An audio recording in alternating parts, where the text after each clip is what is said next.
Assalamualaikum warahmatullahi wabarakatuh. Alhamdulillahirabbil alamin. Wassalatu wassalamu ala asyrafil anbiya wal mursalin wa ala alihi wa sahbihi ajma'in. Amma ba'd. Hadirin yang dirahmati Allah Subhanahu wa taala. Menyambut kelahiran atau tanggal atau hari kelahiran Nabi Muhammad SAW yang semarak sekarang ini dirayakan di setiap tempat. Siang ini saya akan mengutip beberapa hadis yang berkaitan dengan sholawat pada Nabi Muhammad SAW. Di antaranya hadis yang diriwayatkan oleh Ubay bin Ka'ab. Kata beliau berbicara kepada Rasulullah SAW,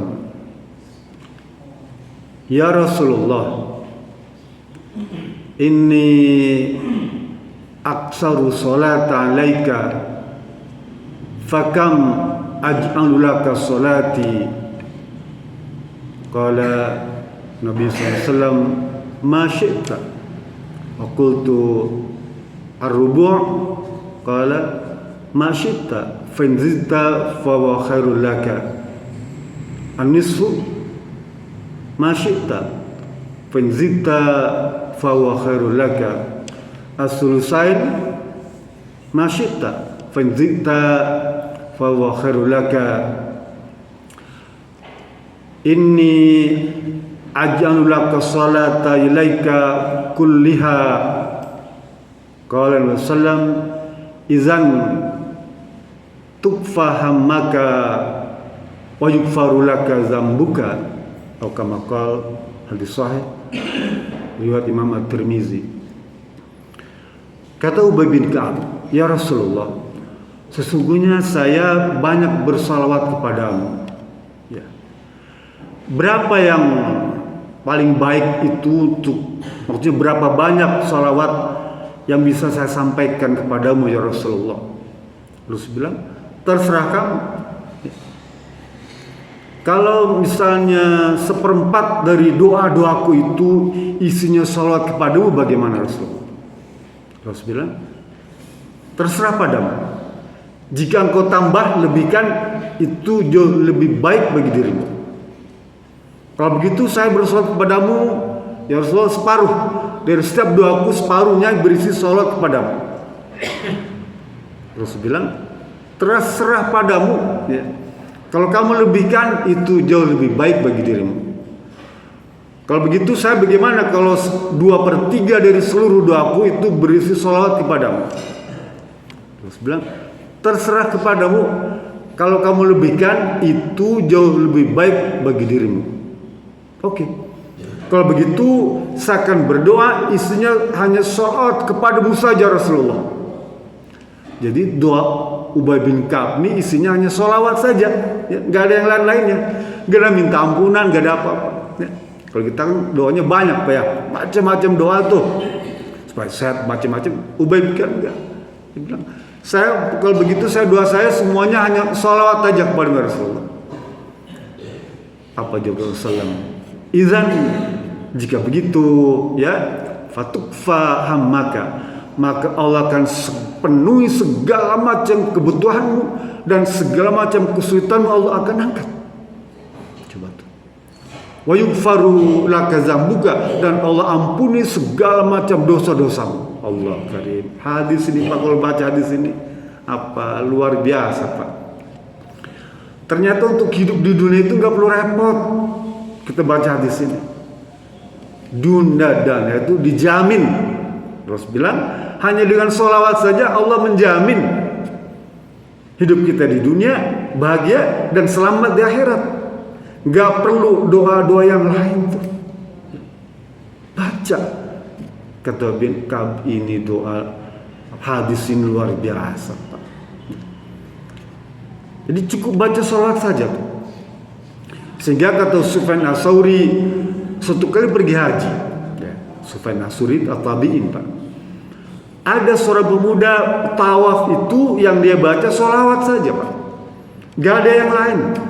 Baca sholawat tawaf itu, kalau kita kan baca tawaf itu subhanallah, alhamdulillah, walillahu akbar, ya, dan seterusnya. Bahkan setiap pintu pos itu kita baca doa yang banyak tuh ya. Kita pun gak hafal Pak. Di Hajar Aswad baca doa ini, di Multazam baca doa ini, di Makam baca doa ini, di Jerisman baca doa ini, di Rukun Yaman baca macam doa tuh. Kadang-kadang kita nggak baca kalau Bapak pergi haji umroh nanti ya. Itu KBR suka ngasih tuntunan tuh, kumpulan doa-doa, hampir setiap pojok Ka'bah tuh dikasih doa-doa. Sehingga nggak hafal ya. Padahal kata Sufyan Ats-Tsauri, ada doa yang pernah dipraktekkan oleh sahabat itu. Dia cuma baca sholat Nabi untuk seluruh putaran tuh.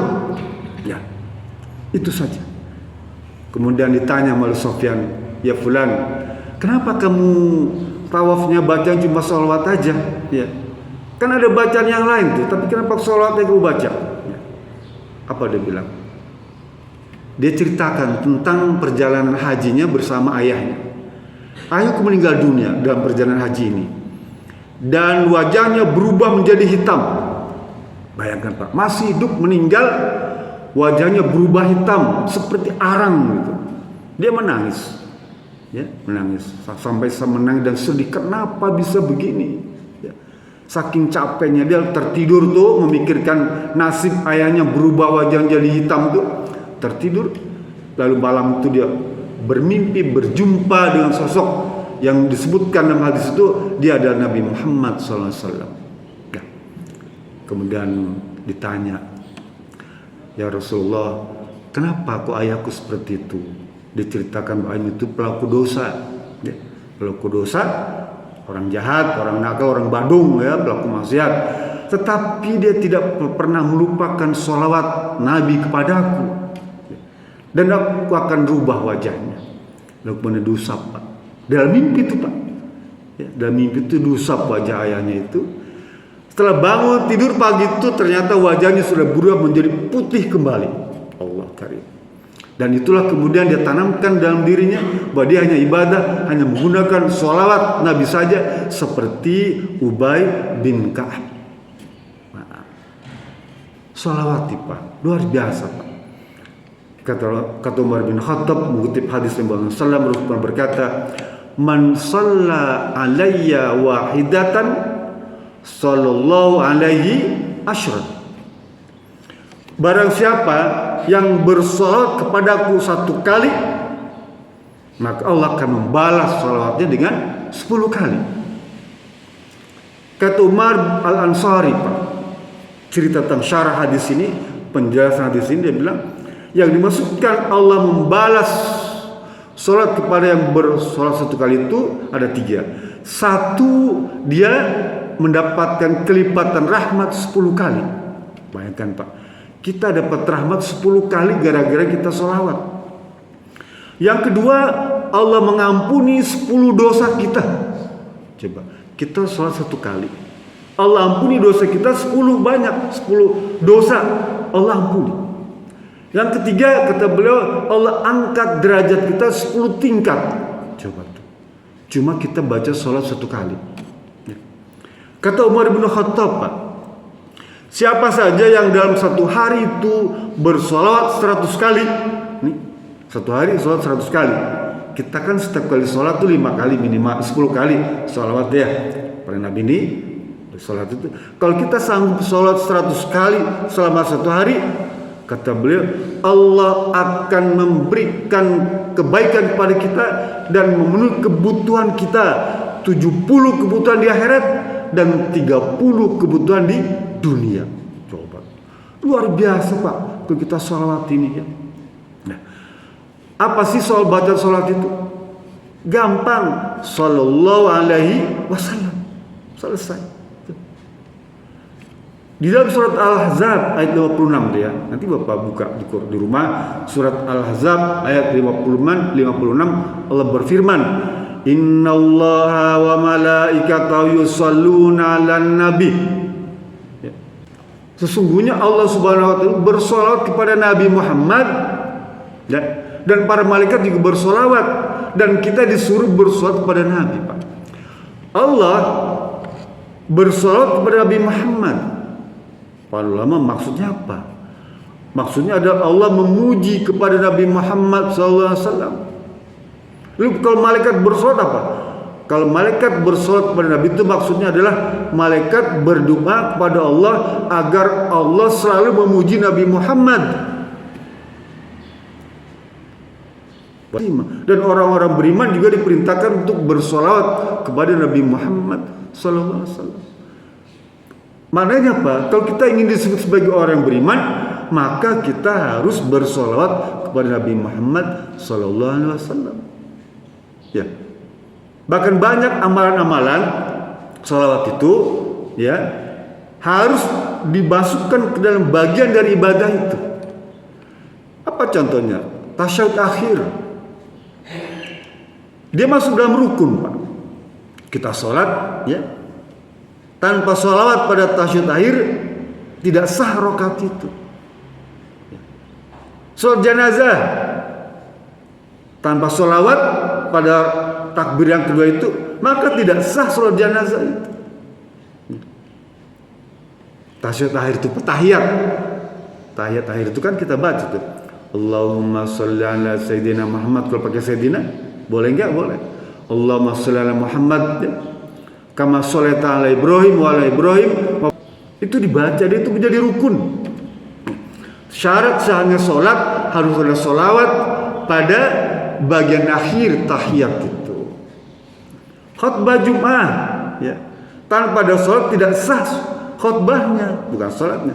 Khutbahnya itu tidak sah kalau tidak sholawat kepada Nabi Muhammad SAW. Ya. Pentingnya sholawat ini, Pak. Lalu kapan sholawat itu? Boleh kapan aja, Pak, ya. Tetapi ada waktu-waktu yang terbaik untuk kita lakukan sholawat ini, Pak. Kapan itu? Yang pertama, malam Jumat dan hari Jumat. Rasul berkata dalam hadis riwayat Ibnu Majah tuh, Rasul bilang gini, Inna min afdoli ayyamikum yaumal Jum'ah. Sesungguhnya hari yang paling agung itu adalah hari Jumat, malam Jumat dan siangnya hari Jumat. Ya. Faksiru sholati alayya, perbanyaklah sholawat kepadaku. Ya. Fainnahu ma'rudah alayya, karena sholawat kamu pada hari Jumat itu akan dipaparkan di hadapanku. Ya. Sahabat tanya, ya Rasulullah, kaifa tu'radu ilaika fa anta aramta? Ya Rasulullah, bagaimana sholat kami itu dipaparkan di hadapanmu? Bukankah engkau sesungguhnya telah menjadi tanah, hancur? Kan sudah dimakamkan, kan sudah meninggal, kan? Ya, sudah jadi tulang belulang. Bagaimana nanti umat engkau nanti dari zaman itu, sementara engkau sudah dalam keadaan hancur? Apa harus bilang? Fa'lam innallaha qad harrama 'alal ardi an ta'kula ajsadal anbiya. Hadis surat Ibnu Majah. Kata Rasulullah, sesungguhnya Allah Subhanahu wa taala telah mengharamkan kepada bumi untuk memakan, menghancurkan, merusak jasad-jasad para nabi itu. Kalau begitu, jasad para nabi sekalian masih dalam keadaan utuh. Ya. Gak usah para nabi lah, para ulama terkenal, ya, baik yang ada di Mekah ataupun di tanah air itu, kita sering jumpai itu, Pak. Orang-orang soleh, orang-orang baik, teman-teman yang biasa memakamkan atau menggali kubur itu sering cerita, gitu ya. Sering bercerita. Yang biasa menggali kubur itu, ya, dia sering menemukan jasad orang-orang soleh itu masih dalam keadaan utuh. Hamzah bin Abi Thalib sangat terkenal dalam hadis itu. Ketika digalikan, dipindahkan dari bukit Uhud itu, ya, ke tempat lain, ke Baqi, ya, masih dalam keadaan utuh dan darahnya masih segar. Darahnya segar. Bayangkan, Hamzah Padahal tubuhnya hancur Pak, dipotong-potong, telinganya dipotong, hidungnya dipapas tuh, dadanya dibelah oleh Hindun dulu kan. Jantungnya dimakan, dikunyah. Hamzah itu luar biasa sadisnya tuh, wanita tuh ya. Dan itu masih nampak ketika dipindahkan, jasadnya masih utuh dalam keadaan rompak gitu, darahnya masih berserakan. Artinya apa? Seorang sahabat saja seperti itu. Bagaimana dengan para nabi, para rasul? Oleh karena itu jelas hadis tadi sahih dan benar ucapan Rasulullah SAW itu bahwa Allah itu mengharamkan kepada bumi ya untuk merusak, memakan atau membuat tubuh para nabi itu rusak, tidak. Sehingga kalau kita bersolat kepada nabi, maka solat itu akan sampai. Anas bin Malik bercerita tentang hadis macam ini, penjelasannya. Dia bilang, kalau kita di samping solat dan salam, ya, maka salam itu kan disampaikan oleh Jibril kepada Nabi Muhammad SAW, dan dibalas salam itu dengan ucapan alaihi salam. Nabi Muhammad yang cerita tentang itu. Jadi kita ucapan salam kepada Nabi Muhammad, ya, dan salawat, Allah akan balas itu, ya. Sehingga bacaan salat itu sallallahu alaihi wasallam atau Allahumma sholli alaihi wasallam, as-salatu alaihi wasallam. Ada 3 jenis bacaan salawat. Boleh yang mana aja kita praktekkan. Jadi pada waktu malam Jumat dan Jumat itu perbanyaklah salawat. Yang kedua, ketika Nabi Muhammad disebut, ya, Nabi Muhammad disebut, maka kita disunahkan untuk bersolawat. Misalnya ada orang ngomong Muhammad SAW, kita sallallahu alaihi wasallam atau sallu alaih, cukup. Mau singkat sallu alaih, nggak apa-apa, tanpa salam nggak apa-apa, udah cukup memadai. Ada orang nyebut Nabi Muhammad, ya, atau Nabi yang maksudnya adalah Muhammad SAW, sampaikan sallu alaih, ya, cukup sallu alaihi wasallam. Itu sunnah Pak, ya. Bahkan apabila orang disebut Nabi Muhammad tidak bersolawat kepada Muhammad, disebut orang yang paling kikir, paling pelit, paling pedit. Orang yang tidak bersolat kepada Nabi ketika namanya disebut sebagai al-bakhil, jiddan, pelit sekali. Yang ketiga, ketika kita berdoa, ya, berdoa nih Pak, ya, biasakan bersolat kepada Nabi. Kata Umar bin Khattab, doa itu akan melayang-layang di antara bumi dan langit apabila tidak dilengkapi dengan sholawat kepada Nabi Muhammad SAW. Perhatikan, kalau kita tahiyat akhir itu, tahiyat akhir ya Pak, ya, itu kan baca sholawat dulu, ya, baru ditambah dengan doa, ya, doa permintaan kita. At-tahiyatu, akhir kan sholawat berikutnya ditutup dengan doa. Apa permintaan kita? Allahumma inna la zikrik wa syukrik wa sibatik wa fi'atik, ya. Allahumma inna uzubika min fitnatil mahya wal mamat, min syarri fitnatil masih dajjal, Allahumma inna uzubika min azabil qabr wa azabin nar. Itu bagian akhir tasyahud. Mananya apa? Setelah sholawat baru doa. Kita pidato ceramah itu kan selalu bersolawat, habis hamdalah ikuti dengan solawat. Alhamdulillahirabbil alamin wassalatu wassalamu ala rasulil anbiya wal mursalin. Puji pada Allah, lalu ikuti solawat, baru doa. Itu diajarkan oleh Rasulullah agar doa kita itu, kata Umar bin Khattab, tidak melayang-layang di antara bumi dan langit. Yang keempat, ya, kapan doa sholat itu yang terbaik itu? Ketika tasyahud akhir tadi itu, ya, baca itu. Itu waktu yang mustajabah untuk dikabulkannya sholawat. Kan tadi, kalau kita bersolat itu Allah akan berikan 10 rahmat, ya. Kalau sekali tuh 10 rahmat, 10 ampunan atas dosa-dosa, 10 dosa kita, 10 derajat dinaikkan tingkat kita. Suatu salawat coba tuh pada tasyahud akhir. Pada waktu yang keenam, pada waktu sholat jenazah. Kelima ya. Sholat jenazah itu pada takbir yang kedua kita disunahkan baca sholawat kepada Nabi Muhammad yang sama dengan sholawat pada tasyahud akhir. Kalau nggak hafal cukup Allahumma sholli ala sayyidina Muhammad wa ala sayyidina Muhammad, cukup. Boleh gitu ya. Atau mau tambah lagi kama shallaita ala Ibrahim wa ala ali Ibrahim wa barik ala sayyidina Muhammad wa ala ali Muhammad fil alamin innaka Hamidum Majid, boleh. Pada setiap jenazah dia. Nanti kalau kita ada jenazah lagi tuh salat takbir yang kedua tuh baca itu agar doa kita tuh mustajabah. Asalkan jadi makmum. Ya nggak apa-apa juga. Kalau misalnya semuanya nih, kan harus bilang kalau makmum sholat jenazah itu 40 orang, Pak ya, dan bagus semua, itu jadi syafaat, Pak. Bagi almarhum. Nih, kalau 40 orang itu bagus semua, bacaan sholat jenazahnya tuh, maka itu jadi syafaat semuanya untuk almarhum. Doakan. Yang keenam, ketika dalam majlis nih kayak gini nih pengajian nih disunahkan untuk bersolawat ya, agar majlis ini bermanfaat, berguna, sehingga ilmu yang diberikan itu nyampe kepada telinga kita, ke kalbu kita, meresap dan kita bisa paham ya.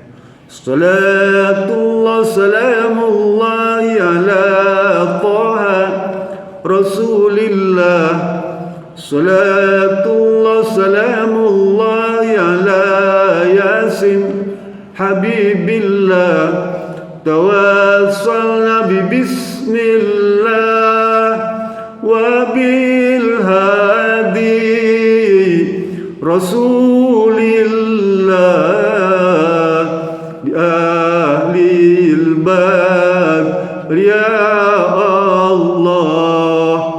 Sholawat, Pak. Kalau kita pengajian ya, isi dengan sholawat sebagian tuh ya. Sekalipun nggak usah keras-keras, sholawat ya. Itu akan membekas. Nih, kultum Ramadan, kultum Zuhur ini karena saya baca sholat, mesti bapak-bapak ingat.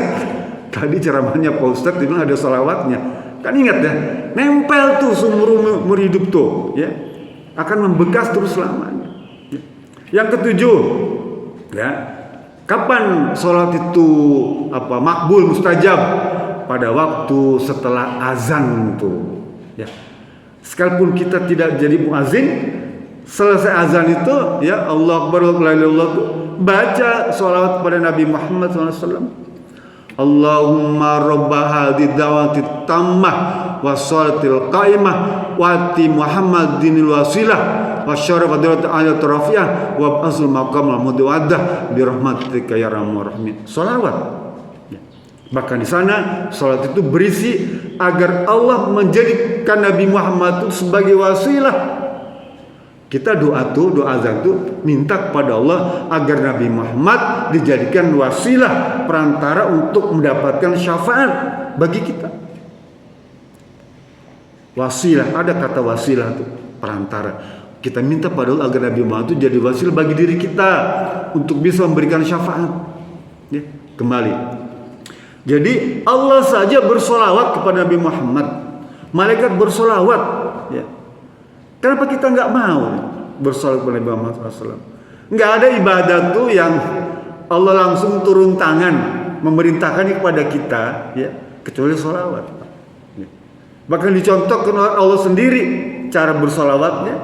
Malaikat yang contoh cara bersolawatnya. Coba bayangkan kalau malaikat itu semua bersolawat kepada kita, Pak, manusia ini, Pak, populasinya hanya 0,2% dari seluruh makhluk dunia nih, Pak. Malaikat, jin, setan, ya, iblis, manusia cuma 0,2%. Ya, sedikit, Pak. 90% itu malaikat, Pak. Berapa banyak malaikat itu, Pak? Manusia cuma 0,2%. Ini pun dibagi lagi 1/6 orang Islam, ya. 5/6-nya orang kafir. Yang 1/6 orang Islam bagi lagi 73 golongan. Yang 72 masuk neraka, 1 golongan saja masuk surga. ma ana alaihi washabi. Siapa yang satu golongan? Kita yang tetap menjadikan Allah dan Rasul sebagai panutan, menjadikan Quran dan hadis sebagai rujukan. Jadi pesan saya, ajakan para ulama, ajakan Nabi Muhammad SAW, jadikan sholat itu sebagai cara untuk meraih kebaikan di dunia dan keselamatan di akhirat kelak. Itu saja, mudah-mudahan ini menjadi sebuah tambahan ilmu bagi kita yang kita diberikan kemudahan untuk memahaminya dan mengamalkannya. Assalamualaikum warahmatullahi wabarakatuh.